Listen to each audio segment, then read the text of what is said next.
Did you guys see that insane Tesla pump? I told you to buy Tesla calls, and if you had, you would be up, my goodness, about $20 per share times 100 shares per contract times the number of calls that you bought. So you'd have 500%, 600% your money right now. 6 or 7 times your money in one day is how much you'd have if you had bought. So is Tesla going to dip? Am I going to have a chance to buy calls now since Bitcoin Fund Manager told me to get it yesterday and I didn't? Let's look at this chart. This is the S&P 500 except in futures mode. And as you can see, we have a rising wedge-ish kind of thing. We had a rising wedge right here, kind of, except, are you seeing this? I'm kind of having to like do an arc thing because I'm trying to make this look like a retest, but it's not. It's not a retest. What's actually happening is the rising wedge looks like this, and we had a failure to dump. We dumped like I predicted we would, and then we just, after the dump, we didn't continue dumping. You see that? This did not happen. We just kind of moseyed, meandered right back up, and now we're inside this triangle. Not only are we inside this triangle, let's zoom into it. See what we're doing to that triangle. What we're doing to that triangle is, oh my goodness, you see it now? We have one touch, two touch, oops, move my head, two touch, three touch, and guess what? Four, move my instruments. 4 touches, and it's perfect. It's absolutely perfect. What does that mean? When you have 1, 2, 3 perfectly enclosed spaces and a failure to break out and break over the resistance line, whether it goes down or whether it goes up or whether it goes vertical, after 4 touches, you're just going to go on the other side of it.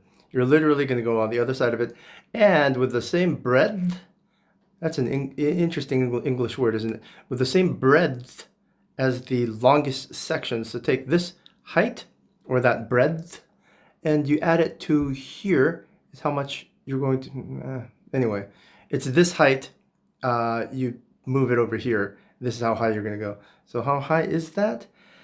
That is about this high. Take this breadth and make it equal to this breadth is over 6,000. S&P 500 is going to keep pumping. I think a lot of this dumping here that happened like way back a couple weeks ago and a month ago, everyone kept thinking that Elon, or in me too especially, or Trump would get, ass in a TED, but they didn't so far, and there hasn't been any major hacks. Elon survived any major hack attempts, so guess what the stocks are going to do? For now, they're going to go right back up to where they're supposed to until the next Soros or Swiss Davos camp people decide to do something crazy. So we're bullish. This happening, if anyone looks at this and says, "Hey, we have a rising wedge, we're going to dump," we're not. We're just not, because we don't have a rising wedge. What we had a rising wedge, and then we re-entered that wedge right here. So you have to remember, you have to learn this pattern. Here's a rising wedge, and if we do this, it's bearish. If we do this and we go right back in, the moment we go back in, it's bullish, and we're just going to keep going up. So reclaiming a rising wedge, getting back into the wedge that you've been pushed out of, means you're just going to pump really hard, really fast. Which is why you want to buy BYD right now. It is the hottest stock in the world, and if you don't have enough money to buy it, because the minimums, I think it's like 500 shares you have to buy minimum, which is going to cost like $30,000 or $40,000. If you don't have that, DM me on Twitter or X. I will get it for you with a lower minimum, because I just pool all the orders from my family, my friends, and my subscribers together to equal, what is it, 500 shares or whatnot. Because I know it's really expensive when you do 500.